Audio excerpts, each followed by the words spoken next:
Let's move now to our regular segment, which is scanning the global newspapers for all sorts of articles on India. And perhaps not surprisingly, a lot of coverage this week in India, especially when it comes to the Australian papers, with Prime Minister Modi being out there.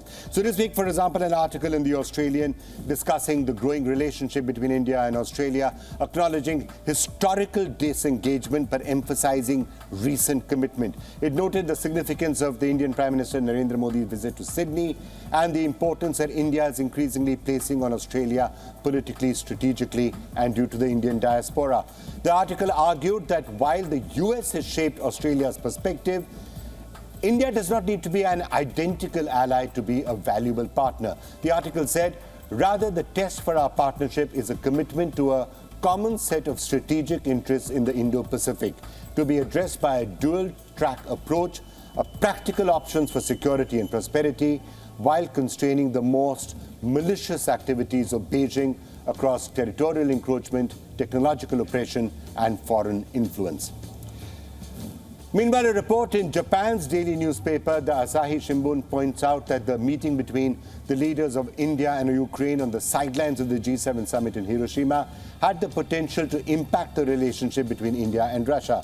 While the G7 nations, of course, condemned Russia's activities and actions in Ukraine, India has always maintained a somewhat ambiguous stance due to its old relationship with Russia and, to some extent, that reliance on Russian oil and weapon systems. The meeting between the Indian Prime Minister Narendra Modi and the Ukrainian President Zelensky was being seen as an opportunity to bring India closer to the camp of democratic nations. It could potentially change the strategic balance in the Ukrainian conflict, the report said.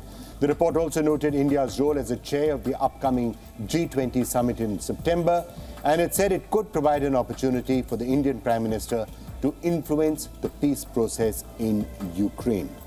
Coverage of Prime Minister Modi's rally with the diaspora in Sydney was, of course, very prominently there in many Australian newspapers, including the Sydney Morning Herald. Here are some of the images and the articles that were up on that. And there was a lot of mention, of course, of his visit to Papua New Guinea in the newspapers of Papua New Guinea. The Prime Minister of Papua New Guinea, James Marape, has said that the special greeting gesture he made to the Indian Prime Minister Narendra Modi when he arrived at Port Moresby was a sign of respect, reported the country's daily The National. This sort of respect is not bestowed to every person. The article quoted the country's Prime Minister as saying. And finally, the India story at Cannes. After his debut feature, Titli, premiered at Cannes in 2014, director Kanu Behl, who steers complex and unusual subjects in his films, returned to the festival with his latest work this week, and it got a standing ovation. Behl's film Agra was the only Indian feature selected in the Director's Fortnight, and it received a 5-minute standing ovation at its premiere at Cannes. Just like Behl's debut, which explored a dysfunctional family, Agra, set in a small town in Uttar Pradesh, also explores complex family dynamics through the lens of a sexually repressed young man portrayed by newcomer Mohit Agarwal. All right, Kanu, tell us about the Cannes experience. What is it like? Well, it's the usual experience, Vikram. There are many films, there are beautiful films, and there are many filmmakers from all across the world. It's the best place to be with some of the best cinema playing around you. So it's always a pleasure, just to be able to come and see what is happening, what is the latest in cinema, and what filmmakers from across the world are doing. It's like a nice little mela, and so we are enjoying the mela.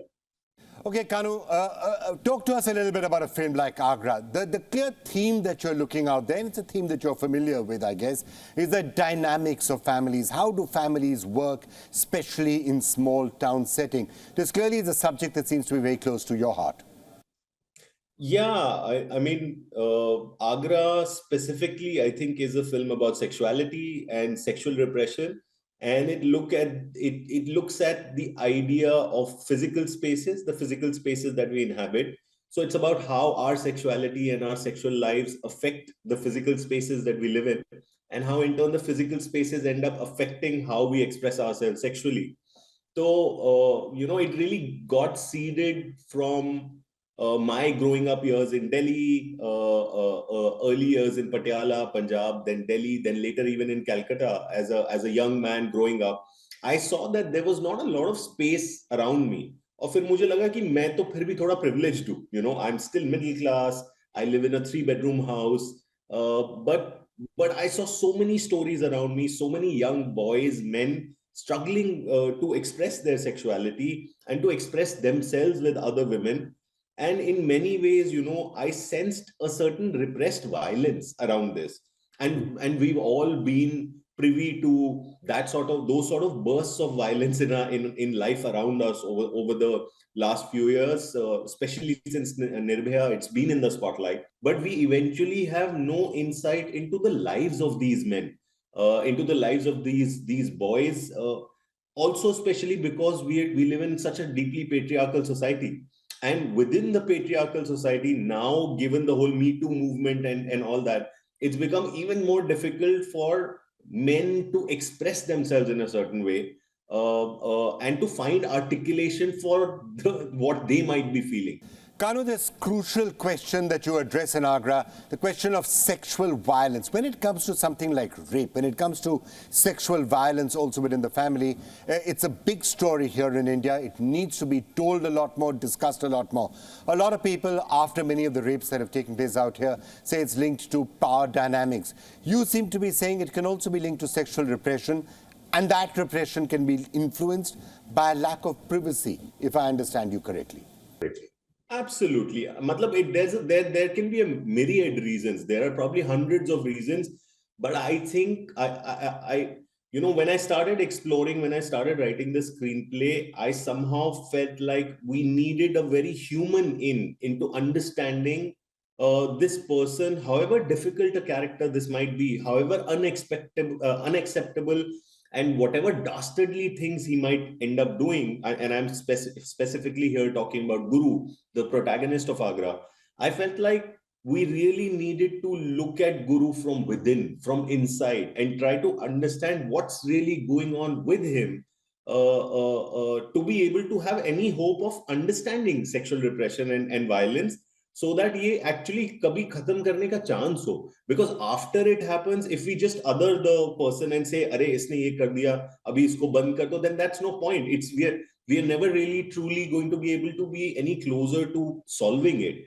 And the most human way of understanding this for me was in all its socio-political cultural glory. And I think the very simple idea of the spaces we inhabit and the transactionality in all our relationships today. You know, there's human transactionality in all these relationships, and that combines very, very closely with the idea of the limited space.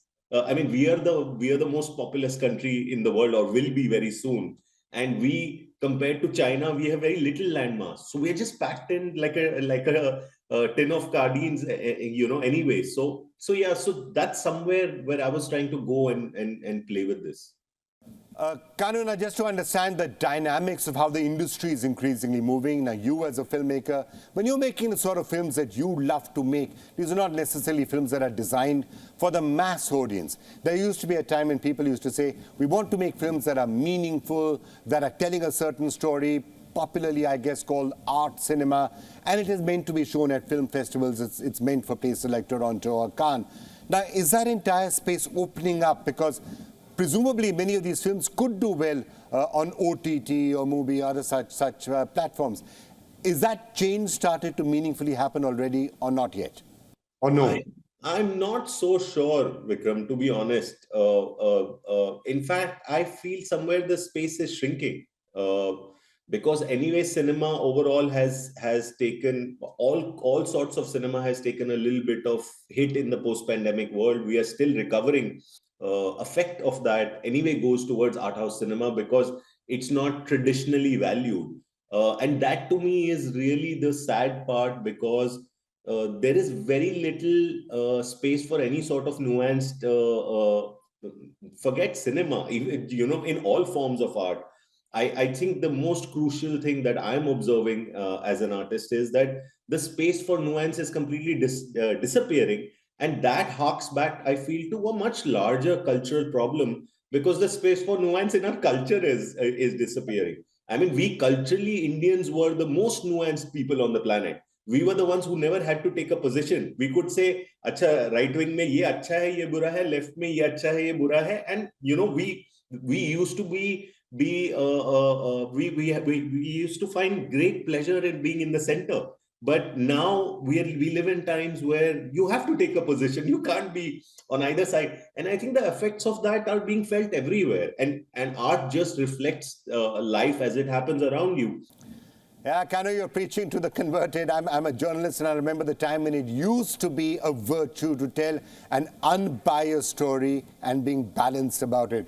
Now, it's not necessarily the way it should be. You're supposed to be yelling and shouting and having a particular point of view. So, yeah, preaching to the converted. But thank you so much for joining us. All the best, so and many, many congratulations for that smash success at Cannes and that 5-minute standing ovation that you actually got. Kanu Behl, thank you so much for joining us.